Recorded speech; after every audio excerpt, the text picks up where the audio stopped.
এখন কান্দি কোনো লাভ আছে? সেই সময় যদি ঠিকমতো লেখাপড়াটা হরতি 2 পয়েন্টও পাইতি না, আর এখন বিয়াও দিতে না। হেলিগে কি সত্যি সত্যি বিয়ে দিয়ে দেবে যার তার লগে?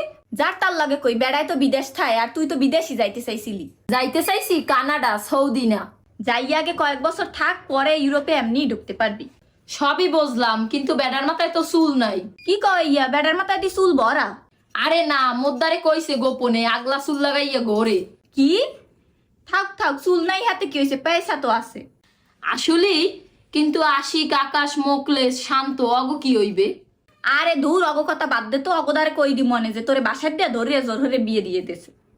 কিন্তু সবই বুঝলাম, মোর বিয়ে তুই এত সাহায্যে আইসু কি লইগে?